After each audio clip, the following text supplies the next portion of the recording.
Omar, first things first, welcome to Nottingham as the new Chief Executive Officer of the Nottingham Panthers. Thank you. And you built such a special thing up in Dundee with the Stars.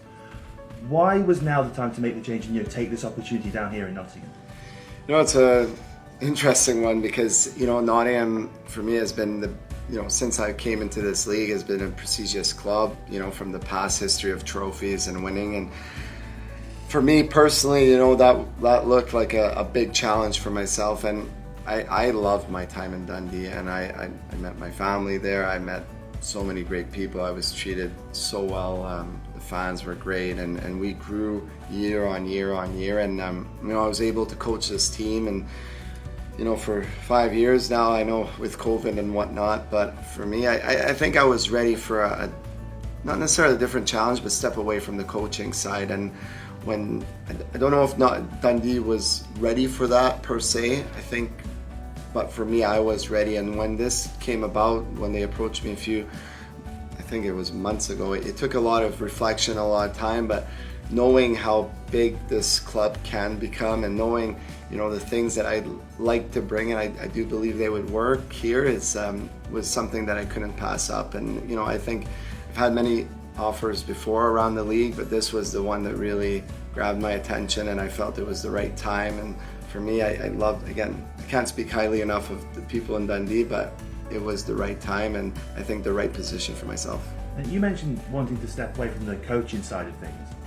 You'll mainly be focusing on off-ice stuff here in Nottingham, but you're going to assist in the recruitment of a new head coach, and you're going to help that guy, whoever comes in, with the recruitment things. You're going to bring your hockey knowledge, what you've been through, recruiting players and all that stuff. When it comes to recruiting that new head coach for the Panthers, that's the big question, that who's going to be the next head coach of the Panthers. What kind of style are you hoping to see him bring? What kind of style do you want to see him bring to this team? My teams have always played fast, always played up the ice, always lean on scoring goals and being offensive. And I don't want to shy away from that too. I know we need to have a structure defensively, but it's important that coach knows that, and we share philosophy, but also challenge ourselves to bring in the best out of each other. And I do think I know the value of players, and I think that might help me too to help the coach recruit the team, right? So it's interesting to have all these roles, I guess, separately, but the hockey side will be a big focus, probably the main focus right now for the coach. But obviously, as a structure, as a club, I think there's different things that I want to bring in that probably you won't see from day one, but hopefully we can build over time.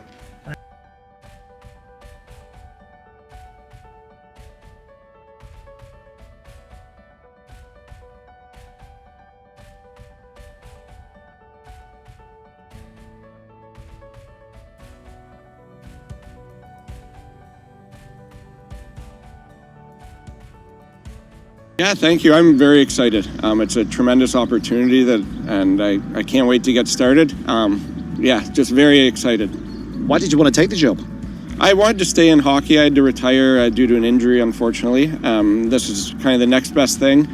So when Ryan came up with the opportunity or the offer, I couldn't say no. I wanted to stay in the game, and I can't wait to get started.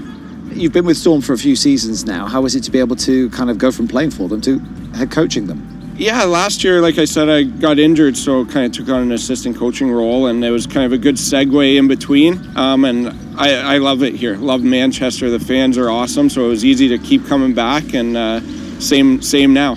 Are you hoping the fans will keep loving you? I suppose you've got to win for that to happen, haven't you? Exactly. Yeah, you said it. I'm hoping to bring kind of a winning culture here this year and reestablish that and make it a fun team to watch, fast, exciting, and very successful. What was last season like, missing out on the playoffs? It was tough. It was disappointing all around from a coaches, players, fan standpoint. It just wasn't up to our standard. We're looking to kind of put that in the rearview mirror and move forward, going forward. You've obviously still got 2 years left on your contract. Is it nice to have that kind of stability as a player, that you know where you're going to be for the foreseeable future anyway? Absolutely. Obviously, everyone knows Sheffield's now my adopted home. I look at Sheffield as home, and I don't want to play anywhere else. I want to play the rest of my career there. So, yeah, it's lovely to have that security and to peace of mind for the wife and the kids that they're not going to be uprooted and moved anytime soon. Next year will be your 15th season as a Steeler. How does that feel? Wow. Way to make me feel old, Pete. Yeah, gosh, I didn't know it was that long.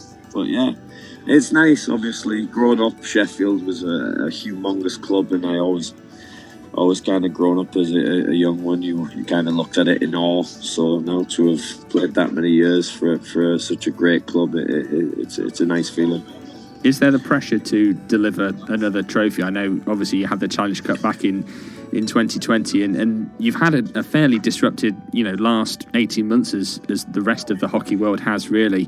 But is there the pressure to deliver another trophy for Sheffield? Absolutely. There's pressure to deliver a trophy every year in Sheffield. Every year you kind of, day one when you're brought in and have the first team meetings, the goal is to win a trophy, and obviously it's expected. I think obviously fans in Sheffield have been very spoiled over the years, having such fantastic teams, and there's been a lot of success there. So we've just got to remember it's not a given, and we have to turn up and obviously make it happen. And I guess we saw that in the playoffs. Belfast have won the only 2 cups this year, and then Cardiff win it in the playoffs. You've got no guaranteed right to win any game of hockey in this league anymore. No, absolutely not. Obviously, it's not the league of 10 years ago where you knew which games you were going to win and which games were going to be close games, and you could take a night off here and there because you knew you were going to cruise through games. It's a better league now. Everybody can beat everybody, and it's better to watch now because obviously every night, anyone can win the game. So you'd think it was a much better game to watch, and it's a tougher game to play.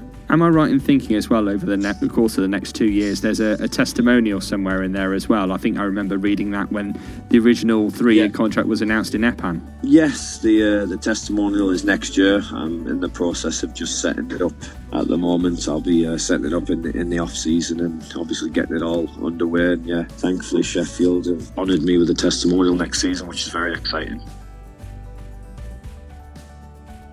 The Elite League has ended the 2021-22 season with the 4th highest average attendance across Europe. Published by the International Ice Hockey Federation, the EIHL's league-only figure ended the season at 2,885. The big winner in the ranking was the Elite Ice Hockey League from the United Kingdom, said the EIHL. Attendance numbers only decreased by 5%, and with an average of 2,885 spectators, the Brits were 4th in the European ranking, behind Switzerland, Sweden and Germany, but ahead of powerhouses, Finland, Czechia and the KHL. 5 teams made it into the top 100 clubs for attendance. 6th place. Sheffield Steelers with 6,693 average attendance. 27th place. Nottingham Panthers with 4,740 average attendance. 37th place. Belfast Giants with 4,155 average attendance. 55th place. Cardiff Devils with 3,041 average attendance. 62nd place. Glasgow Clan with 2,772 average attendance. After a 2-year break, summer hockey is back in Australia with the Australian Hockey League. The Melbourne Mustangs have announced the appointment of Chris Lawrence as their new head coach.